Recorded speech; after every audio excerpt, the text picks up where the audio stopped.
ਜੈ ਮਸੀਹ ਦੀ ਪਿਆਰੇ ਦਰਸ਼ਕੋ, ਦਿਸ਼ਾ ਪਰਿਵਰਤਨ ਦੇ ਸਾਡੇ ਅੱਜ ਦੇ ਪ੍ਰੋਗਰਾਮ ਦੇ ਵਿੱਚ ਇੱਕ ਵਾਰੀ ਫਿਰ ਤੋਂ ਤੁਹਾਡਾ ਸਭਨਾਂ ਦਾ ਅਸੀਂ ਬਹੁਤ-ਬਹੁਤ ਸਵਾਗਤ ਕਰਦੇ ਹਾਂ। ਆਪਣਾ ਕੀਮਤੀ ਸਮਾਂ ਕੱਢ ਕੇ ਸਾਡੇ ਨਾਲ ਇਸ ਪ੍ਰੋਗਰਾਮ ਦੇ ਵਿੱਚ ਸ਼ਾਮਿਲ ਹੋਣ ਦੇ ਲਈ ਤੁਹਾਡਾ ਸਭਨਾਂ ਦਾ ਬਹੁਤ-ਬਹੁਤ ਧੰਨਵਾਦ। ਅਸੀਂ ਪਰਮੇਸ਼ਰ ਪਿਤਾ ਦਾ ਧੰਨਵਾਦ ਕਰਦੇ ਹਾਂ ਕਿ ਉਹਨੇ ਸਾਨੂੰ ਇੱਕ ਹੋਰ ਮੌਕਾ ਬਖਸ਼ਿਆ ਕਿ ਅਸੀਂ ਮਿਲ ਕੇ ਪਰਮੇਸ਼ਰ ਦੇ ਵਚਨ ਦਾ ਅਧਿਐਨ ਕਰ ਸਕੀਏ। ਦੋਸਤੋ, ਅਸੀਂ ਆਪਣੇ ਪਿਛਲੇ ਪ੍ਰੋਗਰਾਮ ਦੇ ਵਿੱਚ ਕੁਵਾਰੀ ਤੋਂ ਜਨਮ ਬਾਰੇ ਜਾਣ ਰਹੇ ਸੀ।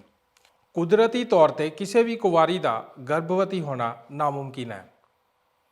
ਅਸੀਂ ਮਨੁੱਖੀ ਤੌਰ ਤੇ ਇਸ ਗੱਲ ਦੀ ਕਲਪਨਾ ਵੀ ਨਹੀਂ ਕਰ ਸਕਦੇ ਕਿ ਕੋਈ ਕੁਵਾਰੀ ਇਸਤਰੀ ਕਦੇ ਗਰਭਵਤੀ ਵੀ ਹੋ ਸਕਦੀ ਹੈ ਅਤੇ ਇੱਕ ਬੱਚੇ ਨੂੰ ਜਨਮ ਦੇ ਸਕਦੀ ਹੈ।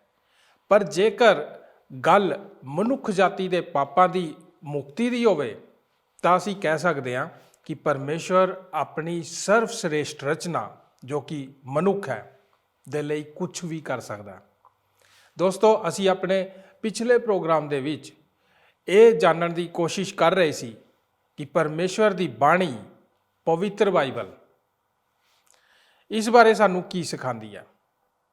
ਅਸੀਂ ਜਾਣਿਆ ਕਿ ਕੁਵਾਰੀ ਤੋਂ ਜਨਮ ਬਾਰੇ ਬਾਈਬਲ ਬਾਣੀ ਦੇ ਵਿੱਚ ਬਹੁਤ ਸਾਰੀ ਭਵਿੱਖਬਾਣੀਆਂ ਪਹਿਲਾਂ ਤੋਂ ਹੀ ਦਰਜ ਹਨ। ਅਸੀਂ ਇਹ ਵੀ ਜਾਣਿਆ ਕਿ ਬਾਈਬਲ ਬਾਣੀ ਇਸ ਦੇ ਬਾਰੇ ਕੁਝ ਪੱਕੇ ਸਬੂਤ ਵੀ ਪੇਸ਼ ਕਰਦੀ ਹੈ।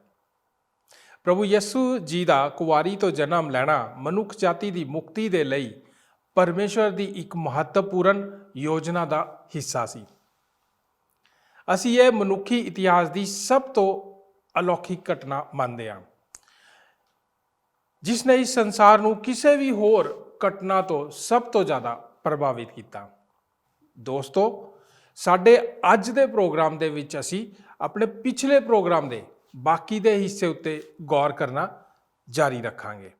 ਮਸੀਹ ਦਾ ਕੁਆਰੀ ਦੁਆਰਾ ਜਨਮ ਲੈਣਾ ਮਸੀਹ ਸੁਸਮਾਚਾਰ ਦੀ ਸਾਡੀ ਸਾਰੀ ਸਮਝ ਦੀ ਆਲੋਚਨਾਤਮਕ ਹੈ। ਭਾਗ ਊੜਾ, ਮਸੀਹ ਦੇ ਪਹਿਲੇ ਤੋਂ ਵਜੂਦ ਵਿੱਚ ਹੋਣ ਪ੍ਰਤੀ ਇਹ ਤੁਹਾਡੇ ਰਵੱਈਏ ਨੂੰ ਤੈਅ ਕਰਦਾ ਹੈ। ਸਭ ਤੋਂ ਪਹਿਲਾਂ ਮਸੀਹ ਦੇ ਪਹਿਲਾਂ ਤੋਂ ਵਜੂਦ ਵਿੱਚ ਹੋਣ ਪ੍ਰਤੀ ਇਹ ਤੁਹਾਡੇ ਰਵੱਈਏ ਨੂੰ ਤੈਅ ਕਰਦਾ ਹੈ। ਆਪਣੀਆਂ ਬਾਈਬਲਾਂ ਵਿੱਚੋਂ ਯਹੂਨਾ 8 ਅਧਿਆਇ 58 ਵਚਨ ਕੱਢੋ। ਮੈਂ ਤੁਹਾਨੂੰ ਇੱਕ ਬਹੁਤ ਹੀ ਦਿਲਚਸਪ ਬਿਆਨ ਵਿਖਾਉਂਦਾ ਹਾਂ। ਕੀ ਤੁਹਾਨੂੰ ਯਾਦ ਹੈ ਕਿ ਜਦੋਂ ਸਾਡਾ ਪ੍ਰਭੂ ਯਿਸੂ ਯਹੂਦੀਆਂ ਦਾ ਸਾਹਮਣਾ ਕਰ ਰਿਹਾ ਸੀ ਅਤੇ ਉਹ ਉਹਨਾਂ ਨੂੰ ਕੁਝ ਬਹੁਤ ਹੀ ਅਜੀਬ ਗੱਲਾਂ ਕਹਿ ਰਿਹਾ ਸੀ, ਉਸਨੇ ਆਪਣੇ ਯਹੂਦੀ ਦੋਸਤਾਂ ਨੂੰ ਜੋ ਅਬਰਾਹਾਮ ਦੇ ਚੇਲੇ ਸਨ ਕਿਹਾ ਕਿ ਉਹ ਅਬਰਾਹਾਮ ਨੂੰ ਇੱਕ ਨਿੱਜੀ ਦੋਸਤ ਵਜੋਂ ਜਾਣਦਾ ਸੀ। ਉਹ ਯਹੂਦੀਆਂ ਨਾਲ ਗੱਲ ਕਰ ਰਿਹਾ ਸੀ ਅਤੇ ਜੇ ਮੈਂ ਅੱਜ ਕੱਲ੍ਹ ਦਾ ਅਨੁਵਾਦ ਵਰਤਦਾ ਹਾਂ ਤਾਂ ਉਸਨੇ ਕਿਹਾ, ਤੁਸੀਂ ਨਹੀਂ ਜਾਣਦੇ ਕਿ ਮੈਂ ਅਤੇ ਅਬਰਾਹਾਮ ਚੰਗੇ ਦੋਸਤ ਸਾਂ। ਮੈਂ ਅਬਰਾਹਾਮ ਨੂੰ ਜਾਣਦਾ ਸੀ ਅਤੇ ਯਹੂਦੀ ਯਿਸੂ ਵੱਲ ਤੱਕਿਆ ਅਤੇ ਪਛਾਣਿਆ ਕਿ ਇਹ ਤਾਂ 30 ਸਾਲ ਦਾ ਹੈ ਅਤੇ ਉਹ ਜਾਣਦੇ ਸਨ ਅਬਰਾਹਾਮ ਦੀ ਕਿੰਨੀ ਉਮਰ ਸੀ ਅਤੇ ਉਹ ਇਹ ਵੀ ਜਾਣਦੇ ਸਨ ਕਿ ਉਸ ਨੂੰ ਗੁਜ਼ਰੇ ਕਿੰਨੇ ਸਾਲ ਹੋ ਚੁੱਕੇ ਹਨ। ਅਤੇ ਉਹਨਾਂ ਨੇ ਕਿਹਾ, ਪ੍ਰਭੂ, ਤੂੰ ਤਾਂ ਹਾਲੇ 50 ਸਾਲ ਦਾ ਵੀ ਨਹੀਂ ਹੈ ਅਤੇ ਤੂੰ ਕਹਿ ਰਿਹਾ ਹੈ ਕਿ ਤੂੰ ਅਬਰਾਹਾਮ ਨੂੰ ਜਾਣਦਾ ਹੈ।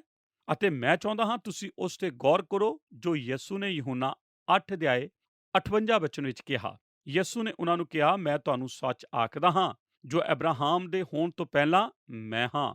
ਨਾ ਕਿ ਅਬਰਾਹਾਮ ਤੋਂ ਪਹਿਲਾਂ ਮੈਂ ਸੀ, ਪਰ ਅਬਰਾਹਾਮ ਤੋਂ ਪਹਿਲਾਂ ਭੂਤਕਾਲ ਦਾ ਬਾਗ ਮੈਂ ਹਾਂ, ਵਰਤਮਾਨ ਕਾਲ ਦਾ ਬਾਗ। ਦੂਜੇ ਸ਼ਬਦ ਵਿੱਚ, ਇਸ ਤੋਂ ਪਹਿਲਾਂ ਕਿ ਅਬਰਾਹਾਮ ਸੀ ਮੈਂ ਮੌਜੂਦ ਸੀ, ਮੈਂ ਮੌਜੂਦ ਵਿੱਚ ਸਾਂ। ਨਿਚੋੜ ਵਿੱਚ ਯਿਸੂ ਕਹਿ ਰਿਹਾ ਸੀ ਕਿ ਬੈਤਲਹਮ ਤੋਂ ਕਿਤੇ ਪਹਿਲਾਂ, ਅਬਰਾਹਾਮ ਤੋਂ ਕਿਤੇ ਪਹਿਲਾਂ ਉਹ ਸੀ। ਹੁਣ ਦੋਸਤੋ, ਕ੍ਰਿਸਮਸ ਦੇ ਸੰਦੇਸ਼ ਬਾਰੇ ਹੋਰ ਜੋ ਕੁਝ ਵੀ ਤੁਸੀਂ ਸਮਝਦੇ ਹੋ, ਕਿਰਪਾ ਕਰਕੇ ਇਸ ਤੋਂ ਕਦੀ ਵੀ ਇਹ ਨਾ ਸਮਝੋ ਕਿ ਯਿਸੂ ਦੀ ਸ਼ੁਰੂਆਤ ਬੈਤਲਹਮ ਵਿੱਚ ਹੋਈ। ਉਸਨੇ ਮਨੁੱਖ ਜਾਤੀ ਵਿੱਚ ਜਨਮ ਲਿਆ, ਉਹ ਬੈਤਲਹਮ ਵਿੱਚ ਦੇਹਧਾਰੀ ਹੋਇਆ, ਪਰ ਉਸਨੇ ਸ਼ੁਰੂਆਤ ਬੈਤਲਹਮ ਵਿੱਚ ਨਹੀਂ ਕੀਤੀ। ਕਦੇ ਕੋਈ ਅਜਿਹਾ ਸਮਾਂ ਨਹੀਂ ਸੀ ਜਦੋਂ ਉਹ ਮੌਜੂਦ ਨਹੀਂ ਸੀ ਅਤੇ ਨਾ ਹੀ ਕਦੀ ਕੋਈ ਅਜਿਹਾ ਸਮਾਂ ਹੋਵੇਗਾ ਜਦੋਂ ਉਹ ਮੌਜੂਦ ਨਾ ਹੋਵੇ। ਉਹ ਪਰਮੇਸ਼ਰ ਦਾ ਸੰਦੀਪਕ ਪੁੱਤਰ ਹੈ, ਪਹਿਲਾਂ ਤੋਂ ਮੌਜੂਦ ਰਹਿਣ ਵਾਲਾ ਮੁਕਤੀਦਾਤਾ। ਹੁਣ ਜੇ ਮੈਂ ਤੁਹਾਨੂੰ ਕਹਿਣਾ ਹੁੰਦਾ, ਇਸ ਤੋਂ ਪਹਿਲਾਂ ਕਿ ਮੈਂ ਪੈਦਾ ਹੋਇਆ ਮੈਂ ਮੌਜੂਦ ਸਾਂ, ਤੁਸੀਂ ਮੈਨੂੰ ਚੁੱਕ ਕੇ ਬਾਹਰ ਮਾਰੋਗੇ, ਤੁਸੀਂ ਨਹੀਂ ਚਾਹੋਗੇ ਮੈਂ ਫਿਰ ਤੁਹਾਨੂੰ ਕਦੀ ਮਿਲਾਂ। ਤੁਸੀਂ ਮੈਨੂੰ ਕਿਸੇ ਮਜ਼ਾਕੀ ਖੇਤ ਵਿੱਚ ਭੇਜ ਦਿਓਗੇ ਅਤੇ ਤੁਸੀਂ ਕਹੋਗੇ, ਇਸ ਬੰਦੇ ਦਾ ਦਿਮਾਗ ਖਰਾਬ ਹੋ ਗਿਆ ਹੈ। ਉਹ ਸਾਨੂੰ ਦੱਸਣ ਦੀ ਕੋਸ਼ਿਸ਼ ਕਰ ਰਿਹਾ ਹੈ ਕਿ ਇਸ ਤੋਂ ਪਹਿਲਾਂ ਕਿ ਉਸ ਦਾ ਜਨਮ ਹੋਇਆ, ਉਹ ਪਹਿਲਾਂ ਤੋਂ ਮੌਜੂਦ ਸੀ। ਉਹ ਕਿਸੇ ਅਵਤਾਰ ਜਾਂ ਏਦਾਂ ਦੀ ਕਿਸੇ ਚੀਜ਼ ਤੇ ਵਿਸ਼ਵਾਸ ਕਰਦਾ ਹੈ। ਪਰ ਮੈਂ ਤੁਹਾਨੂੰ ਦੱਸਦਾ ਹਾਂ ਕਿ ਮਸੀਹ ਦੇ ਸਬੰਧ ਵਿੱਚ ਇਹ ਗੱਲ ਸੱਚੀ ਹੈ। ਇਸ ਤੋਂ ਪਹਿਲਾਂ ਕਿ ਉਹ ਪੈਦਾ ਹੋਇਆ, ਉਹ ਪਹਿਲਾਂ ਤੋਂ ਮੌਜੂਦ ਸੀ। ਉਹ ਸੰਦੀਪਕ ਕਾਲ ਤੋਂ ਪਿਤਾ ਦੇ ਨਾਲ ਹੈ ਅਤੇ ਉਹ ਤੁਹਾਨੂੰ ਜਾਣਦਾ ਸੀ ਅਤੇ ਉਸ ਨੇ ਤੁਹਾਨੂੰ ਆਪਣਾ ਬਣਾਉਣ ਲਈ ਤੁਹਾਨੂੰ ਚੁਣਿਆ ਹੈ। ਅਤੇ ਇਸ ਲਈ ਉਸ ਦੇ ਪਹਿਲੇ ਤੋਂ ਵਜੂਦ ਵਿੱਚ ਹੋਣ ਦੇ ਕਾਰਨ, ਜੇ ਉਸ ਦਾ ਜਨਮ ਅਲੌਕਿਕ ਨਹੀਂ ਸੀ, ਤਾਂ ਇਸ ਨੂੰ ਸਮਝਾਉਣ ਦਾ ਹੋਰ ਕੋਈ ਤਰੀਕਾ ਨਹੀਂ ਹੈ। ਜੇ ਪਹਿਲਾਂ ਤੋਂ ਮੌਜੂਦ ਰਹਿਣ ਵਾਲਾ, ਸੰਦੀਪਕ ਕਾਲ ਤੋਂ ਮੌਜੂਦ ਰਹਿਣ ਵਾਲਾ ਆਪਣੇ ਆਪ ਨੂੰ ਮਨੁੱਖੀ ਸਰੀਰ ਵਿੱਚ 33 ਸਾਲਾਂ ਤੱਕ ਸੀਮਤ ਰੱਖੇਗਾ, ਤਾਂ ਪਰਮੇਸ਼ਰ ਨੂੰ ਇਸ ਲਈ ਇੱਕ ਖਾਸ ਅਤੇ ਅਨੋਖਾ ਤਰੀਕਾ ਇਜਾਦ ਕਰਨਾ ਪੈਣਾ ਸੀ ਅਤੇ ਕੁਆਰੀ ਦੁਆਰਾ ਜਨਮ ਲੈਣਾ ਇਹੋ ਹੀ ਹੈ। ਭਾਗ ਐੜਾ ਪਵਿੱਤਰ ਵਚਨ ਪ੍ਰਤੀ ਇਹ ਤੁਹਾਡੇ ਰਵੱਈਏ ਨੂੰ ਤੈਅ ਕਰਦਾ ਹੈ। ਪਰ ਦੂਜੀ ਗੱਲ, ਤੁਹਾਡਾ ਕੁਆਰੀ ਦੁਆਰਾ ਜਨਮ ਲੈਣਾ ਪ੍ਰਤੀ ਰਵੱਈਆ ਪਵਿੱਤਰ ਵਚਨ ਪ੍ਰਤੀ ਤੁਹਾਡੇ ਰਵੱਈਏ ਨੂੰ ਤੈਅ ਕਰਦਾ ਹੈ। ਕਿਉਂਕਿ ਮੱਤੀ ਦੀ ਅੰਜੀਲ ਦੇ ਪਹਿਲੇ ਅਧਿਆਇ ਕਹਿੰਦਾ ਹੈ ਕਿ ਜਦੋਂ ਯਸ਼ਾਇਆ ਨੇ ਕੁਆਰੀ ਦੁਆਰਾ ਜਨਮ ਦੀ ਭਵਿੱਖਬਾਣੀ ਕੀਤੀ, ਉਸ ਦਾ ਇਹੋ ਹੀ ਮਤਲਬ ਸੀ। ਮਤੀ ਕਹਿੰਦਾ ਹੈ ਕਿ ਪੁਰਾਣੇ ਨੇਮ ਦੇ ਵਚਨਾਂ ਦਾ ਇਹੋ ਹੀ ਮਤਲਬ ਹੈ। ਅਤੇ ਜੇ ਤੁਸੀਂ ਅੱਜ ਮੇਰੇ ਕੋਲ ਆ ਕੇ ਕਹੋ, ਪਾਸਟਰ ਜਰਮੀਆ, ਮੈਂ ਯਿਸੂ ਦੇ ਕੁਆਰੀ ਦੁਆਰਾ ਜਨਮ ਲੈਣ ਤੇ ਵਿਸ਼ਵਾਸ ਨਹੀਂ ਕਰਦਾ, ਤੁਸੀਂ ਮੈਨੂੰ ਇਹ ਵੀ ਕਹੋਗੇ, ਪਾਸਟਰ ਜਰਮੀਆ, ਮੈਂ ਬਾਈਬਲ ਤੇ ਵਿਸ਼ਵਾਸ ਨਹੀਂ ਕਰਦਾ, ਕਿਉਂਕਿ ਬਾਈਬਲ ਇਹ ਸਿਖਾਉਂਦੀ ਹੈ ਅਤੇ ਬਾਈਬਲ ਕਹਿੰਦੀ ਹੈ ਕਿ ਇਵੇਂ ਹੀ ਹੋਇਆ ਸੀ। ਅਤੇ ਜੇ ਤੁਸੀਂ ਇਸ ਤੇ ਵਿਸ਼ਵਾਸ ਨਾ ਕਰਨਾ ਚਾਹੁੰਦੇ ਹੋ, ਤਾਂ ਤੁਸੀਂ ਬਾਈਬਲ ਤੇ ਵਿਸ਼ਵਾਸ ਨਾ ਕਰਨਾ ਚੁਣਿਆ ਹੈ ਅਤੇ ਤੁਸੀਂ ਇਹ ਚੁਣ ਕੇ ਨਹੀਂ ਕਰ ਸਕਦੇ। ਤੁਸੀਂ ਜਾਣਦੇ ਹੋ, ਮੈਂ ਸਾਡੇ ਕੁਝ ਕੱਟੜਪੰਥੀ ਦੋਸਤਾਂ ਨੂੰ ਇਸ ਵੱਧ ਦੇ ਚਮਤਕਾਰ ਨੂੰ ਨਾ ਕਰਨ ਦੀ ਗੱਲ ਕਰਦੇ ਸੁਣਦਾ ਹਾਂ ਅਤੇ ਉਹ ਇਸ ਚਮਤਕਾਰ ਦੇ ਸੱਚ ਨੂੰ ਤੋੜ ਮਰੋੜ ਕੇ ਬਦਲਣਾ ਚਾਹੁੰਦੇ ਹਨ, ਤਾਂ ਕਿ ਇਹ ਉਹਨਾਂ ਦੇ ਸੀਮਤ ਮਨਾਂ ਨੂੰ ਸਮਝਣ ਯੋਗ ਬਣਾ ਸਕੇ। ਅਤੇ ਮੈਂ ਉਹਨਾਂ ਤੋਂ ਸਿਰਫ ਇਹ ਪੁੱਛਣਾ ਚਾਹੁੰਦਾ ਹਾਂ, ਚੋਣ ਕੌਣ ਕਰਦਾ ਹੈ ਕਿ ਕਿਸ ਗੱਲ ਤੇ ਵਿਸ਼ਵਾਸ ਕਰਨਾ ਅਤੇ ਕਿਸ ਤੇ ਨਹੀਂ ਕਰਨਾ ਹੈ। ਜੇ ਅਸੀਂ ਇਸ ਤੇ ਬਿਲਕੁਲ ਹੀ ਵਿਸ਼ਵਾਸ ਨਹੀਂ ਕਰਦੇ, ਜੇ ਅਸੀਂ ਪਰਮੇਸ਼ਰ ਦੇ ਵਚਨ ਦੇ ਸ਼ਬਦਕ ਅਤੇ ਮੁਕੰਮਲ ਅਤੇ ਸਮੁੱਚੀ ਪ੍ਰੇਰਨਾ ਤੇ ਵਿਸ਼ਵਾਸ ਨਹੀਂ ਕਰਦੇ, ਤਾਂ ਸਾਡੇ ਕੋਲ ਪਰਮੇਸ਼ਰ ਦਾ ਵਚਨ ਹੈ ਹੀ ਨਹੀਂ। ਅਤੇ ਕੁਆਰੀ ਦੁਆਰਾ ਜਨਮ ਦੇ ਸਿਧਾਂਤ ਨੂੰ ਬਹੁਤ ਹੀ ਸਪਸ਼ਟ ਸਿਧਾਂਤ ਵਜੋਂ ਸਿਖਾਇਆ ਗਿਆ ਹੈ। ਜੇ ਅਸੀਂ ਵਿਸ਼ਵਾਸ ਨਹੀਂ ਕਰਦੇ, ਤਾਂ ਸਾਡੇ ਕੋਲ ਬਾਕੀ ਦੀ ਬਾਈਬਲ ਤੇ ਵਿਸ਼ਵਾਸ ਕਰਨ ਦਾ ਵਿਕਲਪ ਹੀ ਨਹੀਂ ਹੈ। ਤੁਸੀਂ ਕਿਵੇਂ ਜਾਣਦੇ ਹੋ ਕਿ ਜਦੋਂ ਬਾਈਬਲ ਕਹਿੰਦੀ ਹੈ ਕਿ ਯਿਸੂ ਮਸੀਹ ਸਾਡੇ ਪਾਪਾਂ ਲਈ ਮਰਿਆ, ਇਹ ਸੱਚ ਬੋਲ ਰਹੀ ਹੈ, ਜੇ ਕੁਆਰੀ ਦੁਆਰਾ ਜਨਮ ਲੈਣ ਬਾਰੇ ਸੱਚ ਨਹੀਂ ਬੋਲ ਰਹੀ? ਭਾਗ ਈੜੀ ਮਸੀਹ ਪ੍ਰਤੀ ਇਹ ਤੁਹਾਡੇ ਰਵੱਈਏ ਨੂੰ ਤੈਅ ਕਰਦਾ ਹੈ। ਕੁਆਰੀ ਦੁਆਰਾ ਜਨਮ ਲੈਣ ਦਾ ਸਿਧਾਂਤ ਉਹ ਸਿਧਾਂਤ ਵੀ ਹੈ ਜੋ ਮਸੀਹ ਪ੍ਰਤੀ ਤੁਹਾਡੇ ਰਵੱਈਏ ਨੂੰ ਤੈਅ ਕਰਦਾ ਹੈ। ਮਸੀਹ ਕੌਣ ਹੈ? ਮੈਨੂੰ ਯਾਦ ਹੈ ਕਈ ਮੌਕਿਆਂ ਤੇ ਜਦੋਂ ਮੈਂ ਗਵਾਹੀ ਦੇ ਰਿਹਾ ਹੁੰਦਾ ਹਾਂ, ਖਾਸ ਕਰਕੇ ਮਰਦਾਂ ਨੂੰ ਸੁਸਮਾਚਾਰ ਪੇਸ਼ ਕਰਦਿਆਂ, ਮੈਂ ਇਹ ਸਵਾਲ ਪੁੱਛਦਾ ਹਾਂ। ਮੈਂ ਕਹਿੰਦਾ ਹਾਂ, ਸ਼੍ਰੀਮਾਨ ਜੀ, ਤੁਹਾਡੇ ਅੰਦਾਜ਼ੇ ਨਾਲ ਯਿਸੂ ਮਸੀਹ ਕੌਣ ਹੈ? ਮੈਨੂੰ ਯਿਸੂ ਮਸੀਹ ਦੀ ਪਰਿਭਾਸ਼ਾ ਦਿਓ, ਉਸ ਦਾ ਵਰਣਨ ਕਰੋ, ਮੈਨੂੰ ਦੱਸੋ ਉਹ ਕੌਣ ਹੈ। ਹੁਣ ਮੈਂ ਇਸ ਗੱਲ ਵੀ ਜਾਣਦਾ ਹਾਂ ਕਿ ਤੁਸੀਂ ਇਸ ਤੇ ਕੋਈ ਥੀਸਿਸ ਲਿਖਿਆ ਹੋਵੇਗਾ ਅਤੇ ਮੈਂ ਜਾਣਦਾ ਹਾਂ ਕਿ ਤੁਸੀਂ ਕਿਸੇ ਥਿਓਲੋਜੀ ਸਕੂਲ ਵਿੱਚ ਨਹੀਂ ਗਏ ਹੋ, ਪਰ ਤੁਹਾਡੇ ਵੱਡੇ ਹੁੰਦਿਆਂ ਅਤੇ ਕਲੀਸਿਆ ਵਿੱਚ ਆਉਣ ਤੋਂ ਤੁਸੀਂ ਕੀ ਸਮਝਦੇ ਹੋ ਕਿ ਯਿਸੂ ਮਸੀਹ ਕੌਣ ਹੈ? ਜਦੋਂ ਮੈਂ ਪਹਿਲਾਂ ਇਹ ਸਵਾਲ ਪੁੱਛਣਾ ਸ਼ੁਰੂ ਕੀਤਾ, ਮੈਂ ਹੈਰਾਨ ਸਾਂ ਕਿ ਉਹਨਾਂ ਮਨੁੱਖਾਂ ਸੀ ਔਸਤ ਦਰ ਬਹੁਤ ਜ਼ਿਆਦਾ ਹੁੰਦੀ ਸੀ ਜੋ ਇਹ ਜਵਾਬ ਦਿੰਦੇ ਸਨ, ਉਹ ਪਰਮੇਸ਼ਰ ਦਾ ਪੁੱਤਰ ਹੈ। ਮੈਂ ਸੋਚਿਆ, ਖਾਸ ਕਰਕੇ ਇਹ ਬੰਦੇ ਜੋ ਮਸੀਹ ਨੂੰ ਨਹੀਂ ਜਾਣਦੇ, ਮੇਰੀ ਸੋਚ ਤੋਂ ਵੱਧ ਜਾਣਦੇ ਹਨ ਕਿ ਯਿਸੂ ਕੌਣ ਹੈ। ਉਹ ਜਾਣਦੇ ਹਨ ਕਿ ਉਹ ਪਰਮੇਸ਼ਰ ਦਾ ਪੁੱਤਰ ਹੈ। ਫਿਰ ਮੈਂ ਆਪਣੇ ਆਪ ਵਿੱਚ ਸੋਚਣਾ ਸ਼ੁਰੂ ਕੀਤਾ, ਉਹ ਉਸ ਸ਼ਬਦ ਨੂੰ ਜੋ ਮੈਂ ਉਸ ਸ਼ਬਦ ਤੋਂ ਸਮਝਦਾ ਹਾਂ ਨਹੀਂ ਸਮਝਦੇ। ਸੋ ਮੈਂ ਇੱਕ ਹੋਰ ਸਵਾਲ ਪੁੱਛਦਾ ਹਾਂ ਜੋ ਇਸ ਤਰ੍ਹਾਂ ਹੈ, ਕੀ ਤੁਸੀਂ ਸੋਚਦੇ ਹੋ ਕਿ ਯਿਸੂ ਮਸੀਹ ਆਪਣੇ ਬਾਪ ਦਾ ਉਸ ਨਾਲੋਂ ਕਿਸੇ ਵੱਖਰੇ ਤਰੀਕੇ ਦਾ ਪੁੱਤਰ ਹੈ, ਜਿਵੇਂ ਮੈਂ ਆਪਣੇ ਬਾਪ ਦਾ ਬੇਟਾ ਹਾਂ? ਕੀ ਕੋਈ ਫਰਕ ਹੈ? ਅਤੇ ਮੈਂ ਵੇਖਦਾ ਹਾਂ ਕਿ ਉਹਨਾਂ ਦੇ ਦਿਮਾਗ ਦੇ ਪਹੀਏ ਮੁੜਨੇ ਸ਼ੁਰੂ ਹੋ ਗਏ ਹਨ। ਤੁਸੀਂ ਦੱਸ ਸਕਦੇ ਹੋ ਕਿ ਉਹ ਇਸ ਬਾਰੇ ਇੱਕ ਵੱਖਰੇ ਢੰਗ ਨਾਲ ਸੋਚ ਰਹੇ ਹਨ ਅਤੇ ਜ਼ਿਆਦਾਤਰ ਉਹ ਕਹਿੰਦੇ ਹਨ, ਹਾਂ, ਫਰਕ ਹੈ, ਪਰ ਮੈਂ ਨਹੀਂ ਜਾਣਦਾ ਕਿ ਫਰਕ ਕੀ ਹੈ। ਅਤੇ ਉਹਨਾਂ ਨਾਲ ਇਸ ਗੱਲ ਨੂੰ ਸਾਂਝਾ ਕਰਨ ਦਾ ਇਹ ਬਹੁਤ ਹੀ ਬਿਹਤਰੀਨ ਮੌਕਾ ਹੈ ਕਿ ਫਰਕ ਇਹ ਹੈ, ਯਿਸੂ ਮਸੀਹ ਪਰਮੇਸ਼ਰ ਦਾ ਇਕਲੌਤਾ ਪੁੱਤਰ ਹੈ। ਯਿਸੂ ਮਸੀਹ ਪੁੱਤਰ ਪਰਮੇਸ਼ਰ ਹੈ, ਅਤੇ ਜਦੋਂ ਬਾਈਬਲ ਕਹਿੰਦੀ ਹੈ ਕਿ ਉਹ ਪਰਮੇਸ਼ਰ ਦਾ ਪੁੱਤਰ ਹੈ, ਇਸ ਦਾ ਮਤਲਬ ਹੈ ਉਹ ਪਰਮੇਸ਼ਰ ਹੈ ਜਿਹੜਾ ਮਨੁੱਖੀ ਸਰੀਰ ਵਿੱਚ ਸਾਡੇ ਵਿੱਚ ਰਹਿਣ ਲਈ ਆਇਆ। ਮਨੁੱਖ ਜਾਤੀ ਵਿੱਚ ਪਰਮੇਸ਼ਰ ਖੁਦ ਚੱਲਦਾ ਫਿਰਦਾ ਸੀ। ਅਤੇ ਜੇ ਕੋਈ ਬੰਦਾ ਮਸੀਹ ਦੇ ਕੁਆਰੀ ਦੁਆਰਾ ਜਨਮ ਲੈਣ ਨੂੰ ਨਹੀਂ ਸਵੀਕਾਰਦਾ, ਤਾਂ ਸਾਡੇ ਪ੍ਰਭੂ ਦੇ ਅਲੌਕਿਕ ਚਰਿੱਤਰ ਨੂੰ ਬਿਆਨ ਕਰਨ ਦਾ ਹੋਰ ਕੋਈ ਤਰੀਕਾ ਨਹੀਂ ਹੈ। ਉਹ ਇਹ ਮਹਾਨ ਮਨੁੱਖ ਹੈ ਜੋ ਸਾਡੇ ਲਈ ਇੱਕ ਆਦਰਸ਼ ਹੈ, ਜਿਸ ਦੀ ਪੈੜ ਤੇ ਅਸੀਂ ਚੱਲ ਸਕਦੇ ਹਾਂ, ਪਰ ਅਲੌਕਿਕ ਨਹੀਂ ਹੈ। ਅਤੇ ਸਪਸ਼ਟ ਤੌਰ ਤੇ ਉਹ ਅਲੌਕਿਕ ਨਹੀਂ ਹੈ। ਉਹ ਤੁਹਾਨੂੰ ਤੁਹਾਡੇ ਪਾਪ ਤੋਂ ਨਹੀਂ ਬਚਾ ਸਕਦਾ। ਉਹ ਮੈਨੂੰ ਮੇਰੇ ਪਾਪ ਤੋਂ ਨਹੀਂ ਬਚਾ ਸਕਦਾ। ਉਹ ਕਿਸੇ ਨੂੰ ਨਹੀਂ ਬਚਾ ਸਕਦਾ। ਉਹ ਇੱਕ ਆਮ ਇਨਸਾਨ ਵਰਗਾ ਹੈ।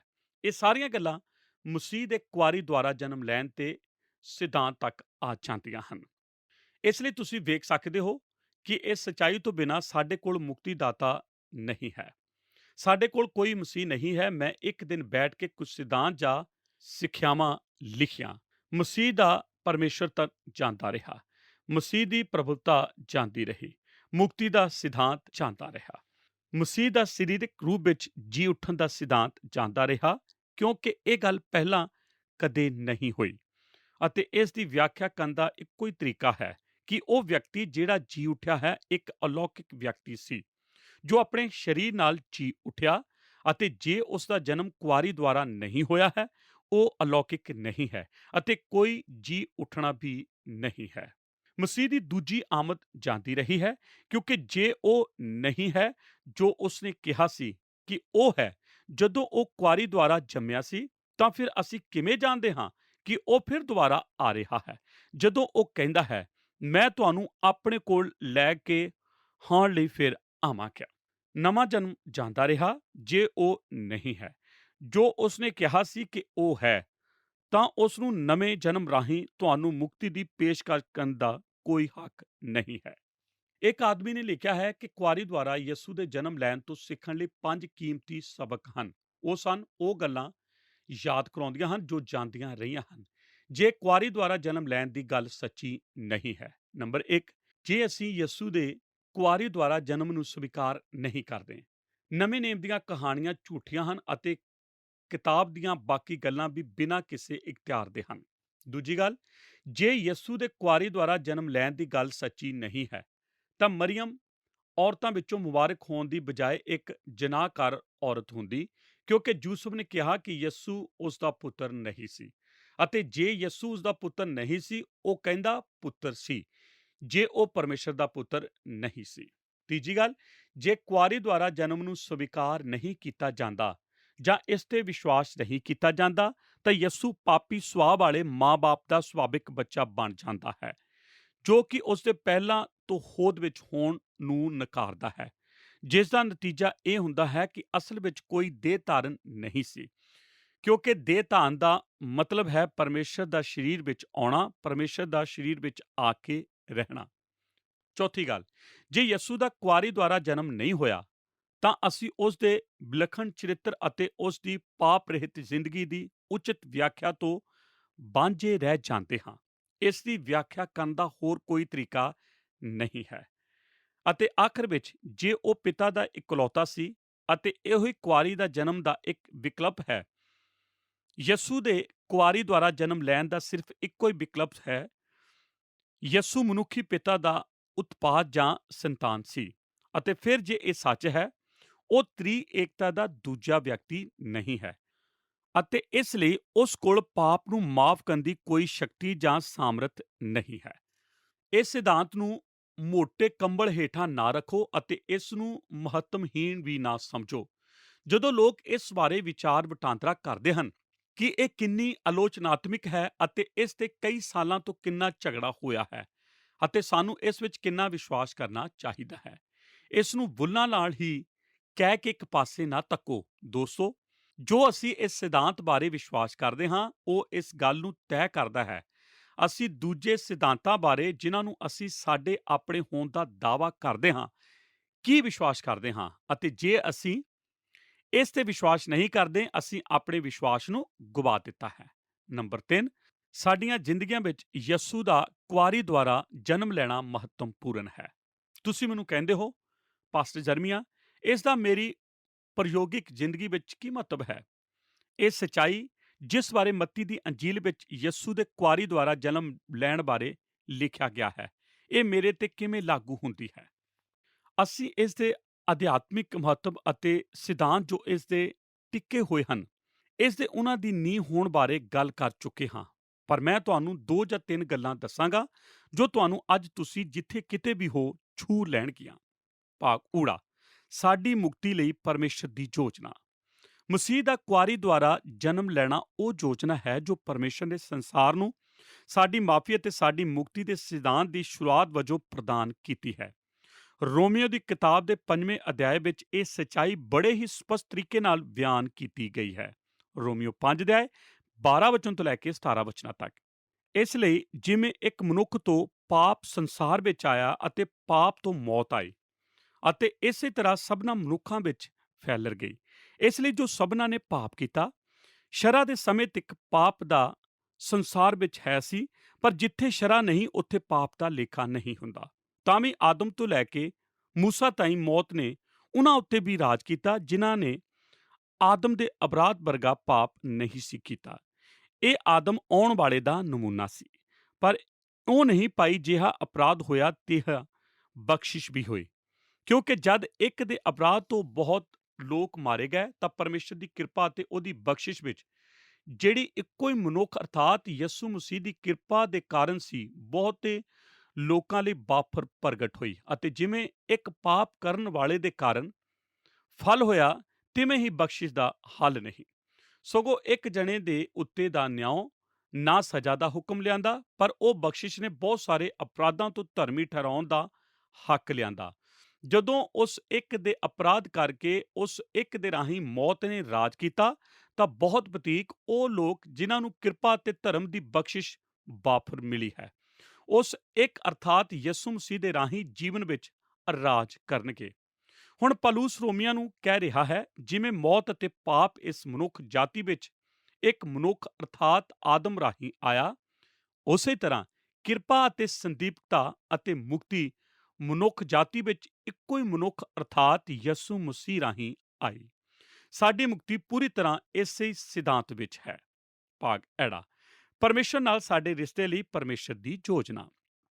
ਅਤੇ ਇਹੋ ਹੀ ਤਰੀਕਾ ਹੈ, ਕਿਉਂਕਿ ਉਦਾਹਰਨ ਲਈ ਪਹਿਲਾ ਤਿਮੋਥੀ ਸਾਨੂੰ ਸਿਖਾਉਂਦਾ ਹੈ ਕਿ ਪਰਮੇਸ਼ਰ ਅਤੇ ਮਨੁੱਖ ਵਿਚਕਾਰ ਇੱਕੋ ਹੀ ਪਰਮੇਸ਼ਰ ਅਤੇ ਇੱਕੋ ਹੀ ਵਿਚੋਲਾ ਅਰਥਾਤ ਮਸੀਹ ਯਿਸੂ ਹੈ। ਯਿਸੂ ਮਸੀਹ ਦਾ ਅਨੋਖਾ ਸੁਭਾਅ ਇਹ ਹੈ ਕਿ ਉਹ 100% ਪਰਮੇਸ਼ਰ ਅਤੇ 100% ਮਨੁੱਖ ਹੈ, ਅਤੇ ਇਹੋ ਹੀ ਇੱਕ ਤਰੀਕਾ ਹੈ ਜਿਸ ਨਾਲ ਸਵਰਗੀ ਪਰਮੇਸ਼ਰ ਸਾਡੇ ਨਾਲ ਨਜਿੱਠ ਸਕਿਆ। ਮੈਂ ਇਸ ਬਾਰੇ ਇਸ ਤਰ੍ਹਾਂ ਸੋਚਣਾ ਪਸੰਦ ਕਰਦਾ ਹਾਂ ਕਿ ਯਿਸੂ ਮਸੀਹ ਅਨੋਖਾ ਪਰਮੇਸ਼ਰ ਮਨੁੱਖ ਨੇ ਇੱਕ ਹੱਥ ਉੱਪਰ ਕੀਤਾ ਤੇ ਪਰਮੇਸ਼ਰ ਨੂੰ ਫੜ ਲਿਆ ਕਿਉਂਕਿ ਉਹ ਪਰਮੇਸ਼ਰ ਸੀ, ਅਤੇ ਦੂਜਾ ਹੱਥ ਉਸਨੇ ਹੇਠਾਂ ਕਰਕੇ ਮਨੁੱਖ ਨੂੰ ਫੜ ਲਿਆ ਕਿਉਂਕਿ ਉਹ ਮਨੁੱਖ ਸੀ। ਉਸਨੇ ਦੋਵਾਂ ਨੂੰ ਮਿਲਾ ਦਿੱਤਾ, ਜੋ ਕਿ ਹੋਰ ਕੋਈ ਕਦੇ ਏਦਾਂ ਨਹੀਂ ਕਰ ਸਕਿਆ। ਪਰਮੇਸ਼ਰ ਅਤੇ ਮਨੁੱਖ ਵਿਚਕਾਰ ਸਿਰਫ ਇਕਲੌਤੀ ਕੜੀ ਯਿਸੂ ਹੈ, ਕਿਉਂਕਿ ਉਹ ਅਨੋਖਾ ਪਰਮੇਸ਼ਰ ਮਨੁੱਖ ਹੈ ਅਤੇ ਉਹ ਆਪਣੇ ਰਾਹੀਂ ਮੇਰੇ ਲਈ ਪਰਮੇਸ਼ਰ ਨੂੰ ਜਾਣਨਾ ਸੰਭਵ ਬਣਾਉਂਦਾ ਹੈ, ਅਤੇ ਸਭ ਕੁਝ ਉਸ ਦੇ ਅਨੋਖੇ ਜਨਮ ਵਿੱਚ ਸਮੇਟਿਆ ਹੋਇਆ ਹੈ। ਨੰਬਰ 4, ਕੁਆਰੀ ਦੁਆਰਾ ਜਨਮ ਵਰਤਮਾਨ ਸਮੇਂ ਲਈ ਇੱਕ ਪ੍ਰੇਰਨਾ ਹੈ। ਪਰ ਕੀ ਤੁਸੀਂ ਜਾਣਦੇ ਹੋ, ਸਗੋਂ ਵਰਤਮਾਨ ਸਮੇਂ ਵਿੱਚ ਇਸ ਸਿਧਾਂਤ ਵਿੱਚ ਸਾਡੇ ਲਈ ਇੱਕ ਪ੍ਰੇਰਨਾ ਹੈ ਜਿਸ ਦੇ ਬਾਰੇ ਮੈਂ ਅਕਸਰ ਅਪੀਲ ਕਰਦਾ ਹਾਂ, ਅਤੇ ਉਹ ਇਹ ਹੈ, ਉਹ ਪਿਤਾ ਪਰਮੇਸ਼ਰ ਅਤੇ ਮੇਰੇ ਵਿਚਕਾਰ ਇੱਕ ਅਨੋਖਾ ਸਬੰਧ ਹੈ ਕਿਉਂਕਿ ਉਹ ਪਰਮੇਸ਼ਰ ਅਤੇ ਮਨੁੱਖ ਹੈ। ਇਹ ਵੀ ਸੱਚ ਹੈ ਕਿ ਇੱਕ ਵਿਚੋਲਾ ਹੋਣ ਦੇ ਨਾਤੇ ਸਿਰਫ ਉਹੀ ਹੈ ਜੋ ਮੈਨੂੰ ਸੱਚਮੁੱਚ ਸਮਝ ਸਕਦਾ ਹੈ ਅਤੇ ਮੇਰੀ ਖਾਤਰ ਨਜਿੱਠ ਸਕਦਾ ਹੈ। ਉਹ ਮੈਨੂੰ ਦੱਸਦੇ ਹਨ ਕਿ ਇੱਕ ਵਕੀਲ ਲਈ ਸਭ ਤੋਂ ਮਹੱਤਵਪੂਰਨ ਗੱਲ ਇਹ ਹੈ ਕਿ ਉਹ ਦੋਵੇਂ ਪਾਰਟੀਆਂ ਤੋਂ ਚੰਗੀ ਤਰ੍ਹਾਂ ਜਾਣੂ ਹੋਵੇ ਜਿਨ੍ਹਾਂ ਦਾ ਆਪਸ ਵਿੱਚ ਮੁਕੱਦਮਾ ਚੱਲ ਰਿਹਾ ਹੈ। ਅਤੇ ਮੈਂ ਤੁਹਾਨੂੰ ਦੱਸ ਸਕਦਾ ਹਾਂ ਕਿ ਮੇਰਾ ਪ੍ਰਭੂ ਜਿਸ ਨੇ ਕੁਆਰੀ ਦੁਆਰਾ ਜਨਮ ਲਿਆ, ਜਿਹੜਾ 100% ਪਰਮੇਸ਼ਰ ਅਤੇ 100% ਮਨੁੱਖ ਹੈ, ਮਨੁੱਖ ਜਾਤੀ ਨੂੰ ਉਸੇ ਤਰੀਕੇ ਜਾਣਦਾ ਹੈ ਜਿਵੇਂ ਹੋਰ ਕਿਸੇ ਨੇ ਕਦੇ ਨਹੀਂ ਜਾਣਿਆ, ਕਿਉਂਕਿ ਉਹ 33 ਸਾਲ ਸਾਡੇ ਵਿਚਕਾਰ ਚੱਲਦਾ ਫਿਰਦਾ ਰਿਹਾ, ਅਤੇ ਪਵਿੱਤਰ ਵਚਨ ਕਹਿੰਦਾ ਹੈ ਕਿ ਉਹ ਸਾਰੀਆਂ ਗੱਲਾਂ ਵਿੱਚ ਸਾਡੇ ਵਾਂਗੂ ਪਰਤਾਇਆ ਗਿਆ, ਪਰ ਉਹ ਪਾਪ ਤੋਂ ਰਾਹਿਤ ਰਿਹਾ। ਇਬਰਾਨੀਆਂ 4:15 ਵਚਨ। ਉਹ ਸਾਡੀਆਂ ਸਾਰੀਆਂ ਦੁਰਬਲਤਾਈਆਂ ਨੂੰ ਜਾਣਦਾ ਹੈ। ਉਹ ਮਨੁੱਖ ਹੋਣ ਦੇ ਨਾਤੇ ਮਨੁੱਖ ਜਾਤੀ ਨੂੰ ਸਮਝਾਉਂਦਾ ਹੈ, ਪਰ ਉਹ ਪਰਮੇਸ਼ਰ ਨੂੰ ਸਮਝਾਉਂਦਾ ਹੈ ਕਿਉਂਕਿ ਉਹ ਪਰਮੇਸ਼ਰ ਹੈ। ਅਤੇ ਇਸ ਲਈ ਜਦੋਂ ਮੈਂ ਆਉਂਦਾ ਹਾਂ ਅਤੇ ਪ੍ਰਾਰਥਨਾ ਕਰਦਾ ਹਾਂ ਅਤੇ ਮੈਂ ਕਹਿੰਦਾ ਹਾਂ, ਮੈਂ ਇਹ ਪ੍ਰਾਰਥਨਾ ਪ੍ਰਭੂ ਯਿਸੂ ਦੇ ਨਾਮ ਵਿੱਚ ਮੰਗਦਾ ਹਾਂ, ਮੈਂ ਉਸ ਅਨੋਖੇ ਵਿਅਕਤੀ ਨੂੰ ਛੂੰਹਦਾ ਹਾਂ ਜੋ ਸਮਝਦਾ ਹੈ ਕਿ ਮੈਂ ਕੌਣ ਹਾਂ ਅਤੇ ਮੈਂ ਕਿਸ ਚੀਜ਼ ਦਾ ਅਨੁਭਵ ਕਰਦਾ ਹਾਂ, ਕਿਉਂਕਿ ਉਹ ਮਨੁੱਖ ਹੈ ਅਤੇ ਮੇਰੀ ਪ੍ਰਾਰਥਨਾ ਨੂੰ ਪਿਤਾ ਦੇ ਸਿਆਸਨ ਕੋਲ ਲੈ ਕੇ ਜਾਂਦਾ ਹੈ, ਕਿਉਂਕਿ ਉਹ ਪਰਮੇਸ਼ਰ ਹੈ ਅਤੇ ਉਹ ਪਰਮੇਸ਼ਰ ਅਤੇ ਮਨੁੱਖ ਵਿਚਕਾਰ ਇੱਕ ਅਨੋਖਾ ਢੰਗ ਨਾਲ ਮੇਰਾ ਵਿਚੋਲਾ ਹੈ। ਇਹ ਸਭ ਕੁਝ ਇੱਕ ਮੀਨਾਰ ਵਰਗਾ ਹੈ ਜਿਸ ਤੇ ਯਿਸੂ ਦੇ ਕੁਆਰੀ ਦੁਆਰਾ ਜਨਮ ਲੈਣ ਦਾ ਸਿਧਾਂਤ ਉਸਾਰਿਆ ਹੈ। ਅਸੀਂ ਕਿੰਨੀ ਆਸਾਨੀ ਨਾਲ ਬੈਠ ਕੇ ਇਸ ਤੇ ਚਰਚਾ ਕਰਦੇ ਹਾਂ। ਕਈ ਵਾਰ ਯਿਸੂ ਦੇ ਕੁਆਰੀ ਦੁਆਰਾ ਜਨਮ ਲੈਣ ਦਾ ਸਿਧਾਂਤ ਠੰਡਾ ਅਤੇ ਕਠੋਰ ਅਤੇ ਬੁੱਧ ਦਾ ਮਸਲਾ ਹੁੰਦਾ ਹੈ, ਪਰ ਮੈਨੂੰ ਹੈਰਾਨਗੀ ਹੋਵੇਗੀ ਜੇ ਅਸੀਂ ਮਸੀਹ ਦੇ ਕੁਆਰੀ ਦੁਆਰਾ ਜਨਮ ਲੈਣ ਸਿਆਸਨ ਤੇ ਆਰਾਧਨਾ ਕਰਨ ਲਈ ਰੁਕੀਏ। ਹੈਰਾਨ ਹੋਣ ਲਈ ਜਿਵੇਂ ਪੌਲੁਸ ਨੇ ਪਹਿਲਾਂ ਤੀਮੋਥੇਉਸ 3:16 ਵਿੱਚ ਤੀਮੋਥੇਉਸ ਨੂੰ ਕਿਹਾ, ਅਤੇ ਨਸਿੰਗ ਭਗਤੀ ਦਾ ਭੇਤ ਵੱਡਾ ਹੈ। ਪਰਮੇਸ਼ਰ ਸਰੀਰ ਵਿੱਚ ਪ੍ਰਗਟ ਹੋਇਆ, ਭਗਤੀ ਦਾ ਭੇਤ ਵੱਡਾ ਹੈ। ਪਰਮੇਸ਼ਰ ਸਰੀਰ ਵਿੱਚ ਪ੍ਰਗਟ ਹੋਇਆ ਸੀ। ਡਾਕਟਰ ਜੀ ਕੈਂਪਬੈਲ ਮੋਰਗਨ ਕਹਿੰਦੇ ਹੁੰਦਾ ਸੀ, ਅਜਿਹੇ ਪਵਿੱਤਰ ਚਮਤਕਾਰ ਦੀ ਹਜ਼ੂਰੀ ਵਿੱਚ ਮਨੁੱਖ ਨੂੰ ਇਸ ਭੇਦ ਦੀ ਵਿਆਖਿਆ ਕਰਨ ਦੀ ਕੋਸ਼ਿਸ਼ ਕੀਤੇ ਬਿਨਾਂ ਇਸ ਸਚਾਈ ਨੂੰ ਸਵੀਕਾਰਨਾ ਪਵੇਗਾ। ਅਤੇ ਹਾਰਬਰਟ ਲੋਕੀਅਰ ਲਿਖਦਾ ਹੈ, ਮੈਂ ਤਰਕ ਕਰਨ ਦੀ ਬਜਾਏ ਇਸ ਤੇ ਵਿਸ਼ਵਾਸ ਕਰਨਾ ਚਾਹਾਂਗਾ। ਮੈਂ ਇਸ ਨੂੰ ਸਮਝਣ ਦੀ ਬਜਾਏ ਇਸ ਦੀ ਪ੍ਰਸ਼ੰਸਾ ਕਰਨਾ ਚਾਹਾਂਗਾ। ਮੈਂ ਇਸ ਸਿਧਾਂਤ ਨੂੰ ਛੇਦਣ ਦੀ ਬਜਾਏ ਇਸ ਨੂੰ ਧੰਨਵਾਦ ਦੇਣਾ ਚਾਹਾਂਗਾ, ਕਿਉਂਕਿ ਕੌਣ ਇਸ ਨੂੰ ਸਮਝ ਸਕਦਾ ਹੈ। ਪਰਮੇਸ਼ਰ ਬੈਤਲਹਮ ਵਿੱਚ ਬੱਚਾ ਬਣ ਕੇ ਆਇਆ। ਉਹ ਹੈ ਜਿਹੜਾ ਆਕਾਸ਼ ਵਿੱਚ ਗਰਜਦਾ ਹੈ, ਇੱਥੇ ਖੁਰਲੀ ਵਿੱਚ ਰੋ ਰਿਹਾ ਹੈ। ਉਹ ਜਿਹੜਾ ਸਹੀ ਰੋਜ਼ ਸਮੇਂ ਹਰ ਇੱਕ ਨੂੰ ਮਾਸ ਦਿੰਦਾ ਹੈ, ਇੱਥੇ ਖੁਰਲੀ ਵਿੱਚ ਆਪਣੀ ਮਾਂ ਦਾ ਦੁੱਧ ਚੁੰਘ ਰਿਹਾ ਹੈ। ਉਹ ਜਿਹੜਾ ਸਾਰੇ ਸਰੀਰ ਬਣਾਉਂਦਾ ਹੈ, ਖੁਦ ਸਰੀਰ ਬਣ ਗਿਆ ਹੈ। ਉਹ ਜਿਹੜਾ ਦੂਤਾਂ ਦੇ ਲਸ਼ਕਰ ਨੂੰ ਬੁਲਾ ਸਕਦਾ ਹੈ, ਅੱਜ ਕੱਪੜੇ ਵਿੱਚ ਬਲੇਟਿਆ ਹੋਇਆ ਹੈ। ਉਹ ਸਰਵਸ਼ਕਤੀਮਾਨ ਪਰਮੇਸ਼ਰ ਇੱਕ ਬੇਸਹਾਰਾ ਬੱਚਾ ਬਣ ਗਿਆ ਹੈ। ਪਰਮੇਸ਼ਰ ਅਤੇ ਮਨੁੱਖ ਇੱਕੋ ਹੀ ਵਿਅਕਤੀ ਬਣ ਰਹੇ ਹਨ, ਬਲਕਿ ਯਿਸੂ ਕੁਝ ਵਿਚਾਰ ਵਿੱਚ ਇੱਕ ਵੱਡੀ ਹੈਰਾਨੀ ਹੈ। ਕੁਆਰੀ ਦੁਆਰਾ ਜੰਮਿਆ ਪੁੱਤਰ। ਜਦੋਂ ਮੈਂ ਪਾਸਟਰ ਦੇ ਘਰ ਵੱਡਾ ਹੋ ਰਿਹਾ ਸੀ ਅਤੇ ਮੈਨੂੰ ਪਰਮੇਸ਼ਰ ਦੇ ਵਚਨ ਦੀਆਂ ਸਚਾਈਆਂ ਸਿਖਾਈਆਂ ਜਾ ਰਹੀਆਂ ਸਨ, ਬਹੁਤ ਸਾਰੀਆਂ ਗੱਲਾਂ ਹਨ ਜੋ ਮੈਨੂੰ ਸਮਝ ਨਹੀਂ ਆਈਆਂ। ਯਕੀਨਨ ਉਹਨਾਂ ਵਿੱਚੋਂ ਇੱਕ ਇਹ ਵੀ ਸੀ ਜਿਸ ਨਾਲ ਮੈਂ ਬਹੁਤ ਸੰਘਰਸ਼ ਕੀਤਾ, ਪਰ ਉਹਨਾਂ ਸਚਾਈਆਂ ਵਿੱਚੋਂ ਇੱਕ ਸਚਾਈ ਹੋਰ ਵੀ ਸੀ ਜਿਸ ਨੂੰ ਸਮਝਣ ਵਿੱਚ ਮੈਨੂੰ ਮੁਸ਼ਕਲ ਹੋਈ, ਅਤੇ ਉਹ ਇਹ ਸੀ ਕਿ ਯਿਸੂ ਸਾਰੇ ਸੰਸਾਰ ਦੇ ਪਾਪਾਂ ਲਈ ਕਿਵੇਂ ਮਰ ਸਕਦਾ ਹੈ। ਮੈਂ ਭੇਤ ਵਾਲੀਆਂ ਕਹਾਣੀਆਂ ਪੜ੍ਹਦਾ ਹੁੰਦਾ ਸੀ ਅਤੇ ਕਈ ਵਾਰ ਕਿਸੇ ਬਹਾਦਰ ਮਨੁੱਖ ਬਾਰੇ ਕੋਈ ਨਾਵਲ ਪੜ੍ਹਦਾ ਸੀ ਜਿਸ ਨੇ ਕਿਸੇ ਹੋਰ ਦੀ ਖਾਤਰ ਆਪਣੀ ਜਾਨ ਦਿੱਤੀ ਹੋਵੇ, ਪਰ ਇੱਕ ਵਿਅਕਤੀ ਸੰਸਾਰ ਵਿੱਚ ਭੂਤਕਾਲ, ਵਰਤਮਾਨ ਅਤੇ ਭਵਿੱਖ ਕਾਲ ਦੇ ਹਰ ਇੱਕ ਵਿਅਕਤੀ ਲਈ ਕਿਵੇਂ ਮਰ ਸਕਦਾ ਸੀ, ਇਹ ਮੇਰੇ ਲਈ ਇੱਕ ਭੇਤ ਸੀ। ਮੈਂ ਪਰਮੇਸ਼ਰ ਬਾਰੇ ਸਾਰੇ ਸਵਾਲਾਂ ਨੂੰ ਹੱਲ ਨਹੀਂ ਕੀਤਾ ਹੈ, ਪਰ ਮੈਂ ਤੁਹਾਨੂੰ ਕੁਝ ਦੱਸਣਾ ਚਾਹੁੰਦਾ ਹਾਂ ਕਿ ਜਦੋਂ ਤੁਸੀਂ ਮਸੀਹ ਦੇ ਕੁਆਰੀ ਦੁਆਰਾ ਜਨਮ ਲੈਣ ਨੂੰ ਸਮਝ ਲੈਂਦੇ ਹੋ, ਇਹ ਉਸ ਦੀ ਮੌਤ ਦੇ ਭੇਤ ਨੂੰ ਖੋਲ੍ਹ ਦਿੰਦਾ ਹੈ। ਕਿਉਂਕਿ ਤੁਸੀਂ ਵੇਖੋ, ਯਿਸੂ ਮਸੀਹ ਸਰੀਰ ਵਿੱਚ ਜੰਮਿਆ ਸੀ। ਜੇ ਉਹ ਪਰਮੇਸ਼ਰ ਹੈ ਤਾਂ ਉਸ ਬਾਰੇ ਸਭ ਕੁਝ ਅਸੀਮਤ ਹੈ। ਉਸ ਦੀ ਜ਼ਿੰਦਗੀ ਅਸੀਮਤ ਹੈ, ਉਸ ਦੀ ਸ਼ਕਤੀ ਸੀਮਤ ਹੈ, ਉਸ ਦਾ ਗਿਆਨ ਅਸੀਮਤ ਹੈ, ਉਸ ਦੀ ਹਜ਼ੂਰੀ ਅਸੀਮਤ ਹੈ, ਪਰ ਦੋਸਤੋ, ਉਸ ਦੀ ਮੌਤ ਵੀ ਅਸੀਮਤ ਹੈ। ਇਸ ਲਈ ਸਰੀਰ ਵਿੱਚ ਪਰਮੇਸ਼ਰ ਉਸ ਅਸੀਮਤ ਮੌਤ ਨੂੰ ਦਬਾ ਸਕਦਾ ਸੀ ਜੋ ਹਰ ਮਨੁੱਖ ਲਈ ਜੋ ਜੀ ਚੁੱਕਾ ਹੋਵੇ ਜਾਂ ਜੀਵੇਗਾ ਇੱਕ ਮੌਤ ਦੇ ਬਰਾਬਰ ਹੋਵੇਗੀ। ਅਤੇ ਪਰਮੇਸ਼ਰ ਹੋਣ ਦੇ ਨਾਤੇ ਅਸੀਮਤ ਪਰਮੇਸ਼ਰ ਉਹ ਮਨੁੱਖੀ ਸਰੀਰ ਵਿੱਚ ਮੌਤ ਨੂੰ ਦਬਾ ਸਕਦਾ ਸੀ ਅਤੇ ਫਿਰ ਸਲੀਬ ਤੇ 3 ਘੰਟਿਆਂ ਲਈ ਇਸ ਨੂੰ ਦਬਾ ਸਕਦਾ ਸੀ। ਅਤੇ ਸਮੇਂ ਦੇ ਉਸ ਪਲ ਵਿੱਚ ਕਿਉਂਕਿ ਉਹ ਪਰਮੇਸ਼ਰ ਮਨੁੱਖ ਸੀ, ਪਰ ਉਹ ਵਿਅਕਤੀ ਲਈ ਮੌਤ ਨੂੰ ਸਹਿਣ ਕਰ ਸਕਦਾ ਸੀ। ਉਹ ਸੀਮਤ ਸਮੇਂ ਅਤੇ ਉਸ ਨਰਕ ਦਾ ਅਸੀਮਤ ਤੌਰ ਤੇ ਅਨੁਭਵ ਕਰ ਸਕਦਾ ਸੀ ਜਿਸ ਦੇ ਅਸੀਂ ਹੱਕਦਾਰ ਸੀ। ਕਿਉਂਕਿ ਉਹ ਪਰਮੇਸ਼ਰ ਹੈ, ਉਹ ਆਪਣੇ ਤੇ ਸਾਰੇ ਜਗਤ ਦੇ ਪਾਪ ਨੂੰ ਲੈ ਸਕਦਾ ਸੀ ਅਤੇ ਉਸ ਥੋੜੇ ਸਮੇਂ ਵਿੱਚ ਉਹ ਯਥਾਰਥ ਰੂਪ ਵਿੱਚ ਹਰ ਮਨੁੱਖ ਲਈ, ਤੁਹਾਡੇ ਲਈ ਅਤੇ ਮੇਰੇ ਲਈ ਮਰ ਸਕਦਾ ਸੀ। ਇਸ ਲਈ ਮੈਂ ਇਹ ਕਹਿ ਸਕਦਾ ਹਾਂ ਕਿ ਪਰਮੇਸ਼ਰ ਮੇਰੇ ਲਈ ਮਰਿਆ। ਉਸ ਦੀ ਮੌਤ ਇੱਕ ਵਿਅਕਤੀ ਲਈ ਹੈ। ਉਸ ਦੀ ਮੌਤ ਦੀ ਜਾਣਕਾਰੀ ਵਿੱਚ ਹੀ ਨਾ ਖੁਸ਼ ਹੋ ਜਾਓ, ਯਾਦ ਰੱਖੋ ਕਿ ਜੋ ਉਹ ਸੀ ਉਸ ਕਾਰਨ ਉਹ ਤੁਹਾਡੇ ਲਈ ਮਰਿਆ। ਉਸ ਨੇ ਤੁਹਾਡੀ ਸਜ਼ਾ ਦਾ ਸਾਰਾ ਮੁੱਲ ਅਦਾ ਕਰ ਦਿੱਤਾ ਹੈ ਤਾਂ ਕਿ ਤੁਸੀਂ ਉਸ ਦੀ ਮੌਤ ਕਾਰਨ ਉਸ ਨਾਲ ਹਮੇਸ਼ਾ ਲਈ ਵਾਸ ਕਰਨ ਜਾ ਸਕੋ। ਆਮੀਨ। ਦੋਸਤੋ, ਸਾਡੇ ਅੱਜ ਦੇ ਪ੍ਰੋਗਰਾਮ ਦੇ ਵਿੱਚ ਅਸੀਂ ਜਾਣ ਰਹੇ ਸੀ ਕਿ ਪ੍ਰਭੂ ਯਿਸੂ ਜੀ ਜੋ ਕੁਆਰੀ ਮਰੀਅਮ ਦੀ ਕੁੱਖੋਂ ਪੈਦਾ ਹੋਏ, ਉਹ ਕੋਈ ਆਮ ਸ਼ਖਸੀਅਤ ਨਹੀਂ ਸਨ। ਅਸੀਂ ਆਪਣੇ ਅੱਜ ਦੇ ਪ੍ਰੋਗਰਾਮ ਦੇ ਵਿੱਚ ਪ੍ਰਭੂ ਯਿਸੂ ਮਸੀਹ ਦੇ ਇੱਕ ਬਿਆਨ ਬਾਰੇ ਜਾਣਿਆ ਜੋ ਯਹੂਨਾ ਦੀ ਇੰਜੀਲ ਦੇ 8 ਅਧਿਆਏ ਦੀ 58 ਆਇਤ ਦੇ ਵਚਨਾਂ ਦੇ ਰੂਪ ਵਿੱਚ ਬਾਈਬਲ ਬਾਣੀ ਦੇ ਵਿੱਚ ਮੌਜੂਦ ਹਨ।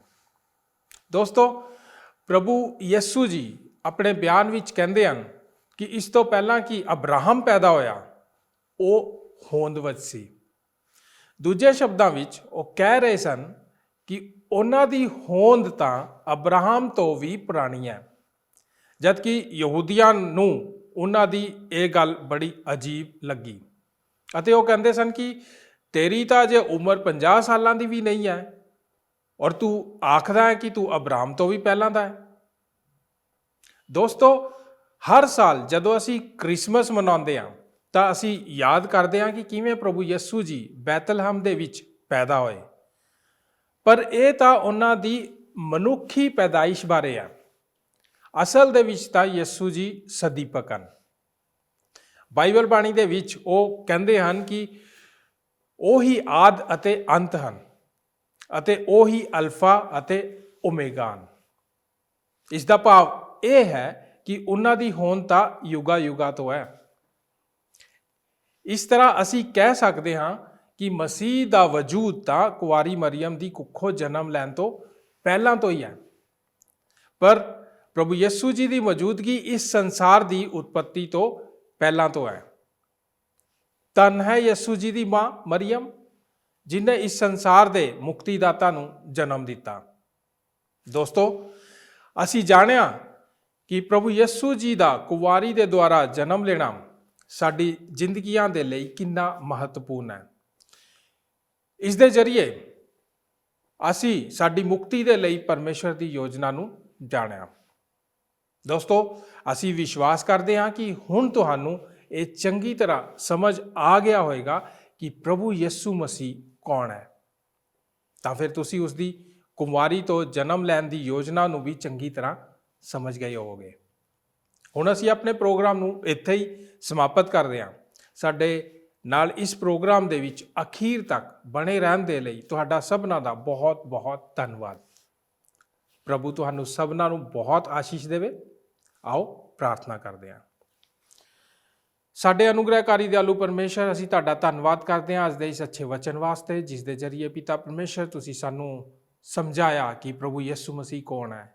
ਤੁਸੀਂ ਸਾਨੂੰ ਸਮਝਾਇਆ ਕਿ ਉਹ ਪਰਮੇਸ਼ਰ ਦਾ ਪੁੱਤਰ ਇਸ ਧਰਤੀ ਤੇ ਦੇਹਧਾਰੀ ਹੋ ਕੇ ਆਉਣ ਵਾਲਾ ਪ੍ਰਭੂ ਹੈ, ਜੋ ਆਕਾਸ਼ ਦਾ, ਸਵਰਗ ਦਾ, ਇਸ ਸਾਰੇ ਸੰਸਾਰ ਦਾ ਮਾਲਕ ਹੈ। ਉਸਨੇ ਕੁਮਾਰੀ ਮਰੀਅਮ ਤੋਂ ਜਨਮ ਤਾਂ ਜ਼ਰੂਰ ਲਿਆ, ਪਰ ਪ੍ਰਭੂ ਯਿਸੂ ਮਸੀਹ ਦੀ ਹੋਂਦ ਉਸ ਤੋਂ ਵੀ ਪਹਿਲਾਂ ਦੀ ਹੈ। ਪ੍ਰਭੂ, ਤੁਹਾਡਾ ਧੰਨਵਾਦ ਕਰਦੇ ਹਾਂ ਕਿ ਇੰਨਾ ਮਹਾਨ ਪਰਮੇਸ਼ਰ ਸਾਡੇ ਵਿੱਚ ਆਇਆ, ਸਾਡੇ ਵਿੱਚ ਉਹਨੇ ਧਰਤੀ ਤੇ ਵਾਸ ਕੀਤਾ, ਸਾਡਾ ਛੁਟਕਾਰਾ ਕੀਤਾ। ਯਿਸੂ ਨਾਸਰੀ ਜੀ ਦੇ ਨਾਂ 'ਚ ਇਸ ਪ੍ਰਾਰਥਨਾ ਨੂੰ ਮੰਗਦੇ ਹਾਂ। ਆਮੀਨ। ਸਾਰਿਆਂ ਨੂੰ ਜੈ ਮਸੀਹ ਦੀ। ਅਗਲੇ ਪ੍ਰੋਗਰਾਮ ਦੇ ਵਿੱਚ ਫਿਰ ਮੁਲਾਕਾਤ ਕਰਦੇ ਹਾਂ। ਕੀ ਤੁਹਾਨੂੰ ਇਹ ਪ੍ਰੋਗਰਾਮ ਪਸੰਦ ਆਇਆ? ਹੁਣੇ ਸਾਨੂੰ ਇੱਕ ਮਿਸ ਕਾਲ ਦਿਓ ਤੇ ਤੁਸੀਂ ਅਗਲੇ ਜੇਤੂ ਹੋ ਸਕਦੇ ਹੋ।